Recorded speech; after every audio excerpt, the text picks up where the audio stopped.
지난 한 주간 부산시청 안팎의 주요 소식들을 정리해보는 주간시정 순서입니다. 오늘도 김건영 기자와 함께 얘기 나눠보겠습니다. 어서 오십시오. 네.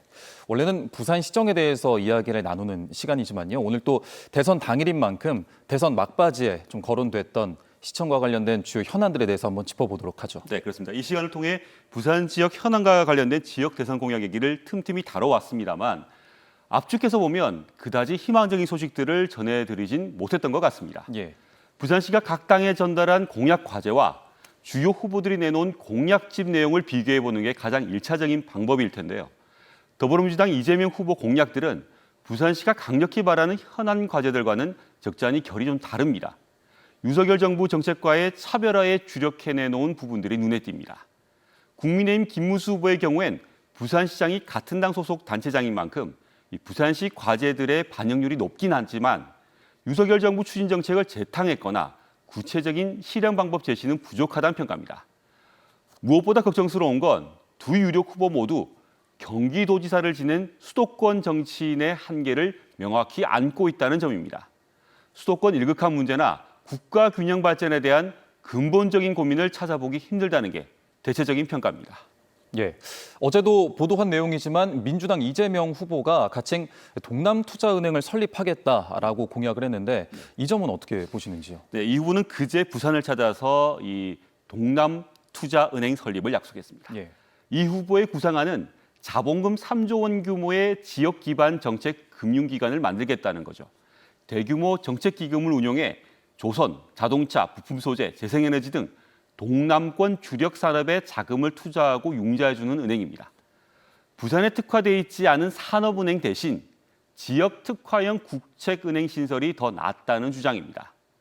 산업은행 부산 이전은 안 된다며 선을 그으면서 국내 1위 해운사인 HMM 이전 추진을 꺼내든 데 이어 이번엔 지역 소재 국책은행 설립 카드까지 내놓은 겁니다. 반면 국민의힘은 더 이상 부산 시민을 우롱하지 말라며 반발했습니다.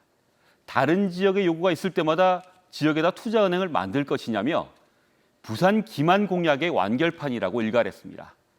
부산시 역시 불쾌한 반응이 역력합니다. HMM이나 산업은행이나 노조 반발이 있는 건 똑같은데 유독 산업은행 이전만 안 된다는 논리도 납득할 수 없는데 그것을 못하게 하겠다며 역할과 실체도 모호한 동남투자은행 설립까지 꺼내든 것이냐는 거죠.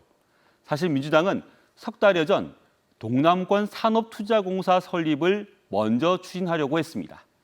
당시 관련 정보를 입수한 부산시도 내부적으로 검토를 해봤는데 정책 실효성이 없는 것으로 결론을 낸 뒤 민주당 측에도 간접적으로 입장을 전하기도 했고 공교롭게도 당시 윤석열 대통령 석방 이슈까지 생기면서 민주당은 예정됐던 기자회견을 취소했고 또 투자공사 설립 문제는 수면 아래로 가라앉은 듯 했습니다.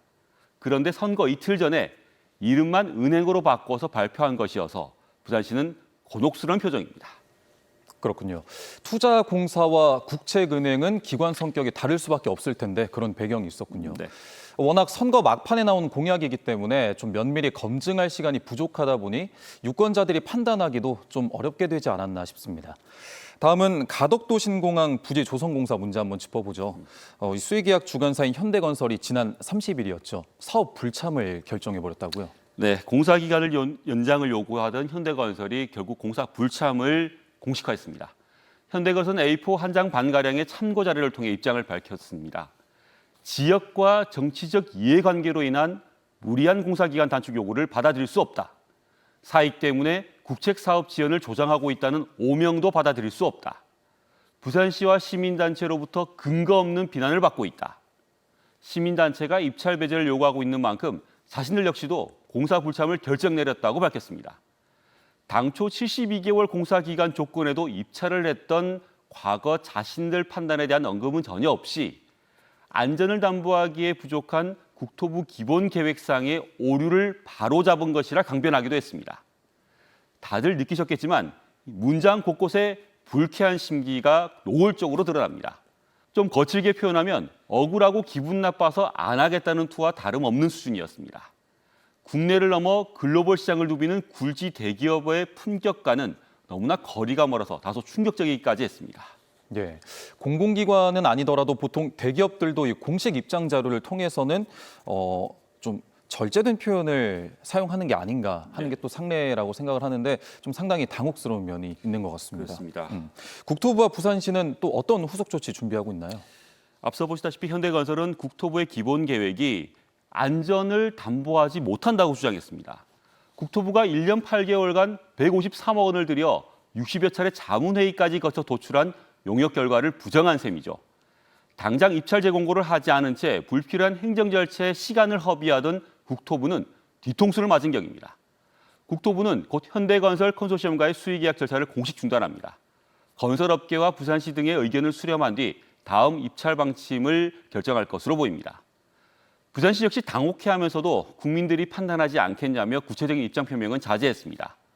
그나마 현대건설이 컨소시엄 주관사와 관련한 모든 권리를 포기하고 후속 사업자 선정에 협조하겠다는 의사를 밝힌 것에 부산시는 주목합니다.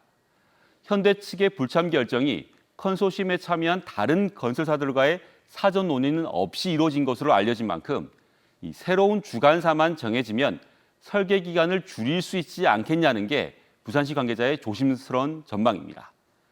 부산시는 조건 변경 없는 입찰 재공고를 재차 국토부에 건의할 계획입니다. 결국 가덕신공항 시공사 선정과 계약 로드맵은 오늘 대선을 통해 들어설 차기 정부의 몫이 됐다고 봐야겠군요. 알겠습니다. 오늘 순서는 여기까지 듣겠습니다. 지금까지 김건영 기자와 함께했습니다.